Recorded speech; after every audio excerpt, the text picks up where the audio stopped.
Welcome to the Midweek Bible Study, and this is June the 30th in 2021. This would have been my grandmother's 112th birthday today. She was born on June the 30th in 1909, and I just have fond memories of my grandmother. We called her Granny, and she loved that. And she had five grandchildren, and of course I was her favorite. And she spoiled us tremendously. But anyway, today would have been her birthday. But today we're going to be talking about the secrets to the joy of contentment. Now, if you believe all the TV ads and all the things that you hear in commercials, you will think that commitment can be sprayed on or rolled on, inhaled, eaten, or driven. As we find in commercials, all these products are shared and built up to bring contentment to our lives, but we know they don't. In fact, you don't find commitment in the things that you buy or the things that you have. Most of us know that by now. Even if we were to all win the lottery, we wouldn't probably be content on everything. But Paul, speaking to the church at Philippi, he shares with them some secrets about contentment. And I think they're worthy of us listening and applying them to our life. We find his comments about contentment in Philippians chapter 4, beginning in verse 10 and going through verse 14. And here's what Paul had to say. And reading out of the English Standard Version, he says, I rejoice in the Lord greatly that now at length you have received your concern for me. You were indeed concerned for me, but you had no opportunity. Not that I am speaking or being in need, for I have learned in whatever situation I am to be content. I know how to be brought low, and I know how to abound. In any and every circumstance, I have learned the secret of facing plenty and hunger, abundance and need. I can do all things through him who strengthens me. Yet, it was kind of you to share my troubles.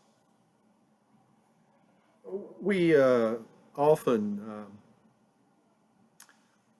when we think of Philippians and even our favorite verse from Philippians, we immediately often go to this verse in chapter 4 in verse 13, where it says, I can do all things through him who strengthens me.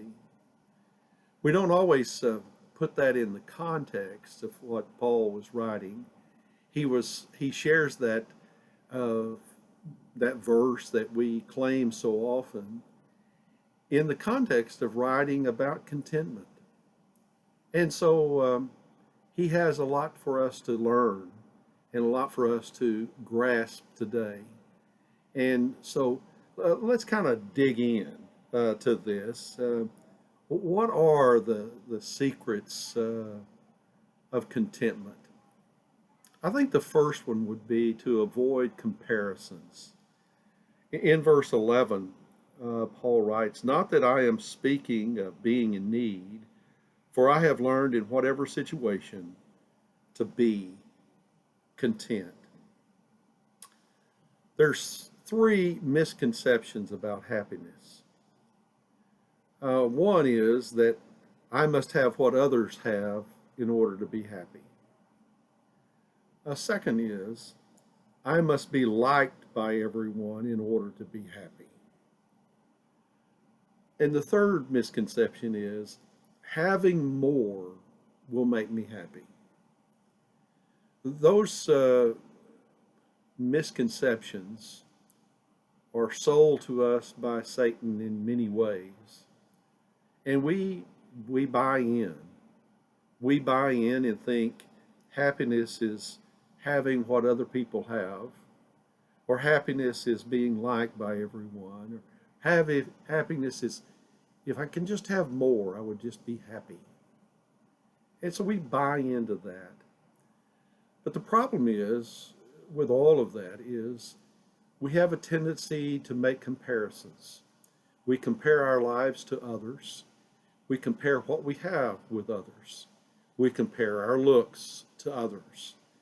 We compare our abilities to achieve more to others. And in this comparison, we're constantly comparing. We never find contentment because there's always someone maybe who has more things, or there's always someone who has more abilities, or there's someone who has more friends. And so we're always making that comparison and we're never content. Paul had it right. We just need to avoid the comparisons and learn in whatever situation, wherever we find ourselves, we need to learn how to be content in that. And it begins by avoiding making comparisons. A second place where Paul gives us a hint of the secrets of contentment is in verse 12. And the idea in this verse is that we need to adjust to change in our life.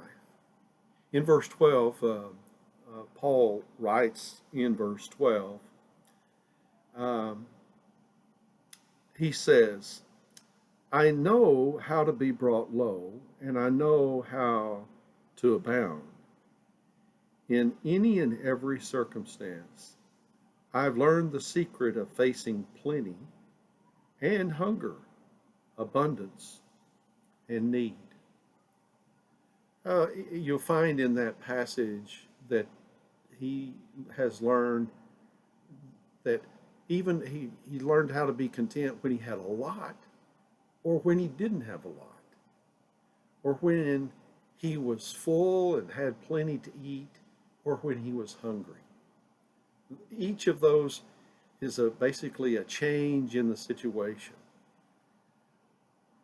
We are constantly facing changes in our life.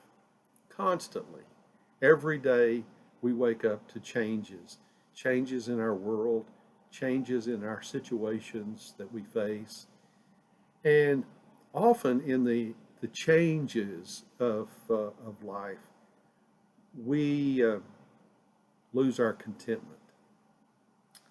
There are three kinds of circumstances.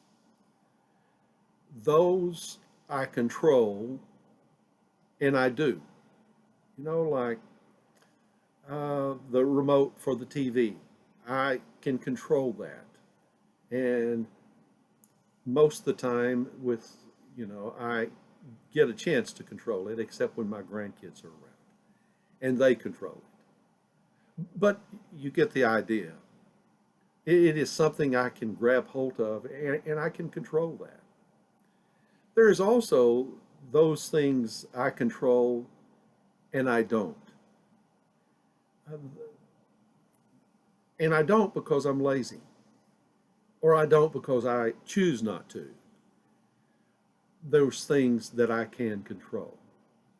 And because I choose not to, or because I'm lazy, sometimes those things that I can control and I don't change my circumstances. And then there are those things I don't have any control over. I have no control over at all. In fact, in most cases, most of the things that we worry about and are anxious about are the things that we have no control over. I can't control it. I am not. And I have no control over the changes that might be brought about because I have no control over that situation or that circumstance in my life. I have no control. And if I'm going to learn how to be content, I have to learn to be flexible with the things I don't have any control over. I often say that to be a good Baptist and in a good Baptist church, you don't need to be flexible, you need to be fluid because things are constantly changing. It's like the Texas weather. If you just hold your breath long enough and you don't have to even get purple, usually the weather changes in Texas from hot to cold to windy to not so windy to humid to dry. It changes all the time. And it's not always pleasant when it changes and things change in our life. But if we're going to learn how to be content, we have to adjust to change and be willing to adjust to change and be fluid. A third aspect where I think secret that Paul might have about being content is that verse 13 is the one that we memorize. I can do all things through him who strengthens me. Isn't it amazing that Paul, in writing about contentment, shares this verse, these words, I can do all things. I think when it comes to contentment, the key here is to draw on the power of Jesus in our life. Whatever the circumstances might be, whatever changes that might come into our life, I need to realize that I have a God who can do all things. Wow. And he empowers me. He empowers me in every situation. I can do all things through him. Wow.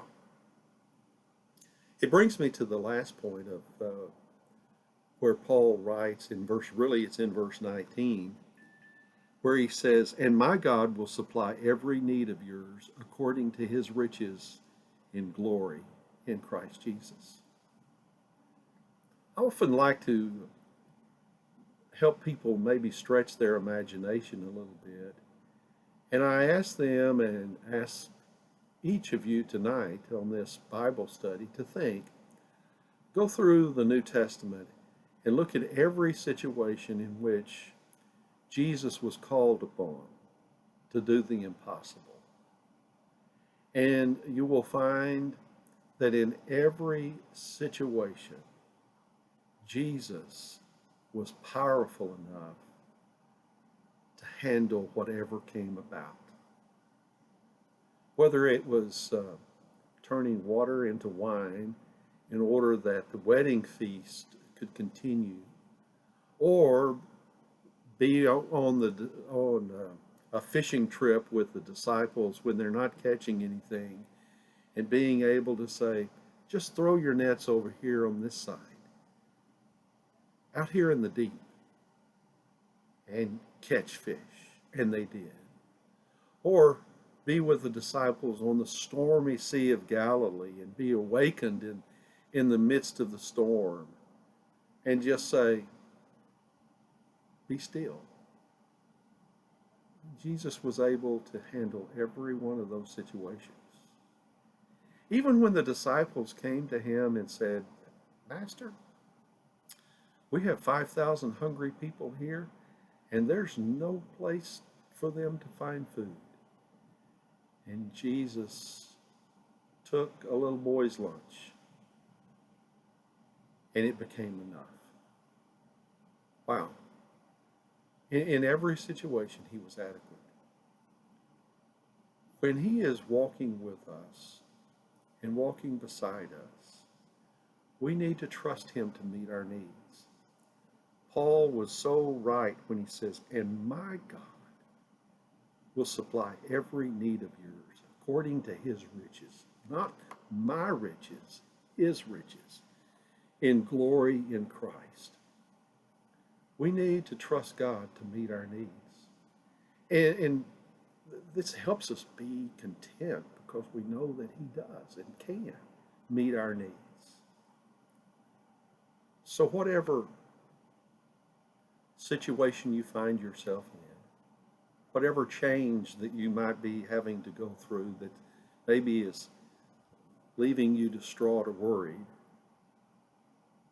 let me just share with you today and encourage you to find contentment in not making comparisons, adjusting to change, drawing on the power of Jesus Christ in your life, and trusting him to meet those needs. I think those were the secrets that Paul had for contentment. And it is secrets that we can have in our own life. And we can find contentment also. So that's the lesson for today. I hope it met your need for tonight and for this week. And I hope to see you Sunday on July the 4th. I know it is a holiday. It is an independence holiday. It's a holiday for our nation. It's a great time to be excited about this great country in which we live. Even with all of its faults and warts and issues that it has, we still live in a great nation built upon some great principles. And we have much to celebrate. But this Sunday, when you come, yes, we'll mention maybe Independence Day, but I'm going to share with you about revival and about our need for revival in our country. And so I hope that you'll come and be here and be ready to accept the challenge to be revived and see if that can't make a difference in your life, the life of our church, the life of our community, and the life of our country. Thank you. You have a good evening.